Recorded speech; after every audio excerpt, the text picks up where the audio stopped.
যে আওয়ামী লীগের ভোট কালেকশনের জন্য হুম, আহ, জামাত, বিএনপি, এনসিপি সবাই একটু দৌড়ঝাঁপ হচ্ছে। এনসিপির এই ব্যাপারে দৌড়ঝাঁপ কম, কারণ আওয়ামী লীগের ভোটাররা এনসিপিকে ভোট দিবে না বলে ধরে নেওয়া হচ্ছে, কারণ তারাই একটা অগ্রণী ভূমিকায় ছিল। তো এখানে জামাত আর বিএনপির একটা দৌড়াদৌড়ি দেখা যাচ্ছে আওয়ামী লীগের ভোটটার জন্য।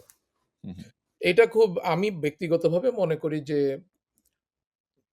এটি একটি বাস্তব একটা বিষয়, যে ভোট এক হচ্ছে ভোটার।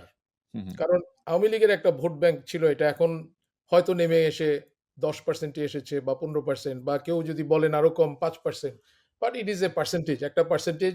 নৌকায় মানুষ ভোট দিত, যারা হুম, এখনো নৌকা দাঁড়ালে কিছু লোক ভোট দিবে, এটা যতই হাসিনার পতন হোক না কেন, একটা পার্সেন্টেজ আছে মানুষ নৌকায় ভোট দিবে চোখ বন্ধ করে। জি, এটা বাস্তব, জি, রাইট? এই যে ভোট ব্যাংকটা, এই ভোট ব্যাংকটার জন্য আসলে তরিকাটা কি হওয়া উচিত, এইটা জামাত এবং বিএনপির বা সকল পলিটিক্যাল দলগুলার একটা আলোচনার দরকার ছিল। হুম, এই হুম, আলোচনাটা না করে হঠাৎ করে একটা রেস শুরু হয়ে গেল এই ভোটটার চাওয়ার জন্য। এটা আমি মনে করি যে আনপ্ল্যান্ড একটা বিষয়।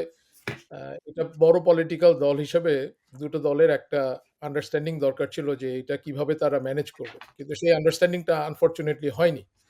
তো কেন হয়নি সেটার একটি কারণ আমি বলব। এখানে আমি আ ২ জনকেই মনে করি ২ জনের মধ্যে একটু সমঝোতার বা বিশ্বাসের বা আন্ডারস্ট্যান্ডিং এর প্রয়োজন।